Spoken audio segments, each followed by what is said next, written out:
একটা গুনাহ আছে, খুব ভয়ঙ্কর গুনাহ, মারাত্মক গুনাহ, কিন্তু এটা আমাদের কাছে গুনাহ মনে হয় না।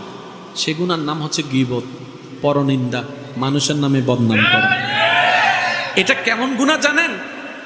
গুনার পাল্লা তো বাড়ি করবেই করবে, নেক আমল যা আছে সেগুলোকে আস্তে আস্তে খেয়ে ফেলবে। তাহলে নেক আমলও কমাই দিচ্ছে, গুনাহও বাড়াই দিচ্ছে।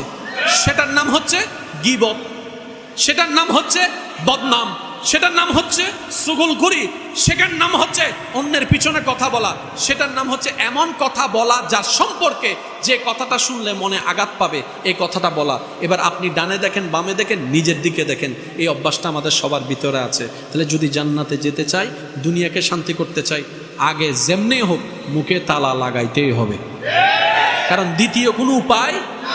অনেক মেয়েদের জন্য প্রস্তাব আসে, প্রস্তাব যাওয়ার পরে ছেলে পক্ষ খবর নিতে আসে, খবর নিতে আসলে তার মেয়ের ঘরে আসে না, আশেপাশে খবরে যায়। যখন দোকানদারের কাছে যায়, দোকানদার হদা তোয়াই না ভদ্দা না মাইয়ে, কথা বলেন না। যখন ছেলের জন্য খবর নিতে আসে, বলে যে তোমার মেয়েটার একটা গুন্ডারে দাও, অনেক ভালো, এটারে দেশ কিনলে। আমি তারে বললাম তুমি কি ছেলেটাকে চিনো? বলে যে না। তো বললা কেমনে? এই কথাটা বলতে কয় মিনিট লাগছে? 5 মিনিট নাকি 1 মিনিট নাকি 5 সেকেন্ড? আপনি জানেন 5 সেকেন্ড আপনি কত বড় মারাত্মক কাজ করেছেন? আপনি 5 সেকেন্ডের এই লোকটা সামলাতে না পারার কারণে আপনার জান্নাতকে আপনি চিরতরে লক করে দিয়েছেন, জাহান্নামকে খুলে দিয়েছেন। গুনাহ দুই প্রকার, আশা করি বুঝতে পারবেন। আল্লাহ নারাজ হলে গুনাহ হয়, আল্লাহ খুশি হলে সওয়াব হয়।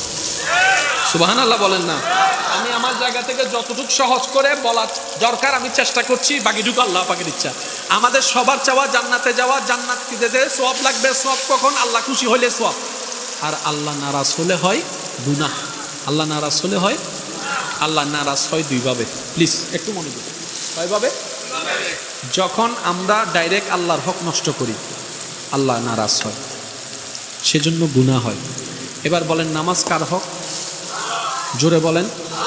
নামাজ না পড়লে নারাজ হয় কে? সেজন্য গুনাহ হয়ে যায়। বুঝতে পেরেছেন? সেজন্য গুনাহ হচ্ছে। তাহলে একটা হচ্ছে আল্লাহকে সরাসরি নারাজ করা, আর একটা হচ্ছে আল্লাহর বান্দাকে, আল্লাহর সৃষ্টিকে কষ্ট দিয়ে আল্লাহকে নারাজ করা। আপনাকে কেউ আঘাত করলে যদি আপনার বাবা এসে বিচার করে বাপ হিসেবে, আপনাকে কেউ অমনে আঘাত দিলে, অপমান করলে যদি আপনার বড় ভাই এসে বিচার করে বড় ভাই হিসেবে, আপনাকে আঘাত দিলে তার একজন বিচারক আছে যিনি বিচার করতে পারেন, তিনি আপনার রব্বুল আলামিন।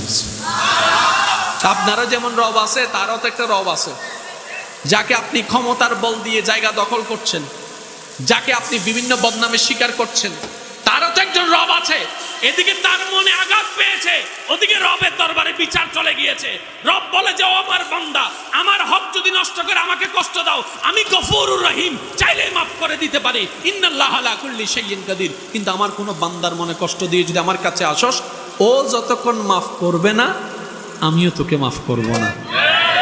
এবার সত্যি করে বলেন, মাপ পাওয়া সহজ কোথায়? বান্দার কাছে না আল্লাহর কাছে?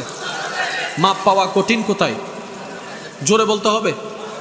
মাপ পাওয়া সহজ হচ্ছে আল্লাহর কাছে, মাপ পাওয়া কঠিন বান্দার কাছে। সেজন্য সবসময় সজাগ থাকবেন বান্দাদের বিষয়ে, কারণ এখানে যদি বেজাল লাগে সব জায়গায়। এটা তো আমার ভাই, এটা তো আমার চাচা, এটা তো আমার জেঠা, এটা তো আমার মামা, এটা তো আমার বউ। আমি বললাম ভাই বউটা কার বান্দা? কো আল্লাহর বান্দা।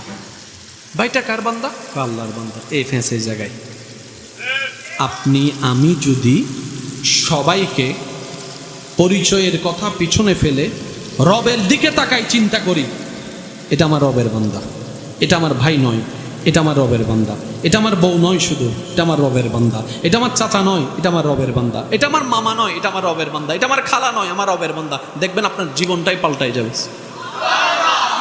বান্দার প্রত্যেকটি এমন কাজ, যে কাজ বান্দা করলে রব খুশি হবে, এমন প্রত্যেকটা কাজের নাম ইবাদত। যদি বলি নামাজ, তাহলে 5 ওয়াক্তই শেষ।